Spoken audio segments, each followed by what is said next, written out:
Good morning, everyone, and welcome to the Morning Breath live stream where we start our day with coherence. My name is Jeremy Tunnell, and I am your host, systems designer, and coherence coach. This is week 5, day 22 of our 14-week journey entitled The Path of Personal Transformation. And today we are discussing identity. Yesterday we introduced ego, not as arrogance, but as protection. The part of you that learned how to stay safe, how to avoid rejection, how to maintain control, and how to protect yourself from the world. It's also the part of you that you project out. So today, we're going to take a look at that outward projection, because ego doesn't just protect, it expresses. And that expression is identity. Identity is how that projection shows up in the world, how you see yourself, how you present yourself, and how you wish to be seen, expect to be seen.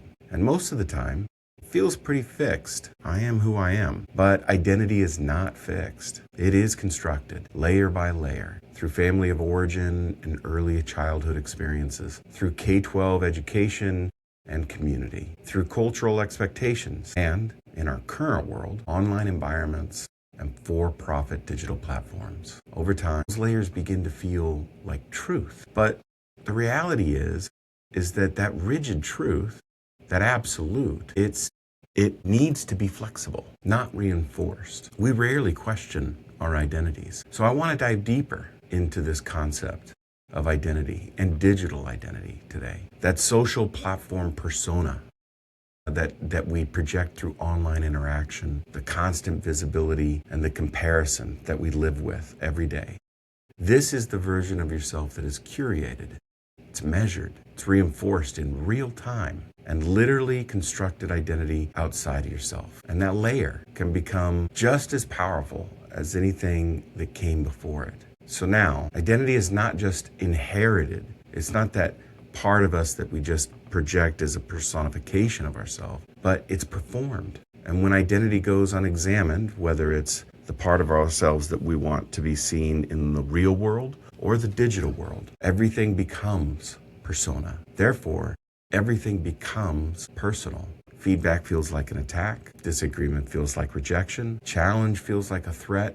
And it's not because it's because that part of your ego, identity, is designed to see that external self, digital or otherwise, and protect it. And that protection is ego doing its job.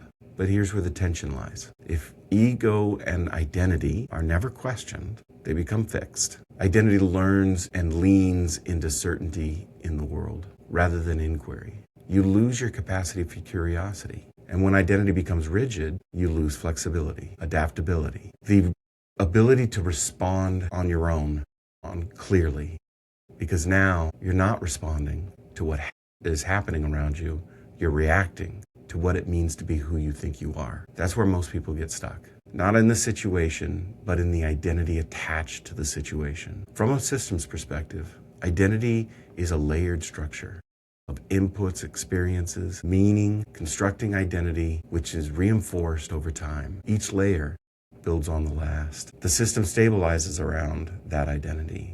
It becomes predictable, consistent, and resistant to change. And that hard egoic shell of projection, without interrogation, remains fixed. With inquiry, identity becomes flexible. And flexibility is what allows systems to adapt. It's what allows you to be adaptable. So today I want you to take time to question identity, not by removing it and not by rejecting it and not by judging it. That's not what we do here, but by questioning it. As you dress for the day, as you walk through the real world, as you engage with people in person or in digital environments, pause and ask, how am I projecting myself into the world? How does this identity serve me? What would I change about it? Because the moment you can see it and inquire, you can create the space around it. And in that space, identity becomes something you can work with instead of something that controls you. So I want you to take your journals and find a quiet spot. And I want you to write those questions out at some point today. What parts of who I think I am feel like they are constructed for external projection? And where did those parts come from? How do they serve me? And how have they turned to harm? All right, let's move into our breath this morning. So I want you to find a comfortable space, and we're going to just move our hips and roll our shoulders.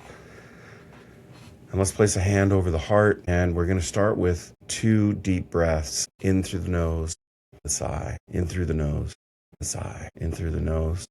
Again, get your gratitude list in your mind. You find yourself distracted to your breath.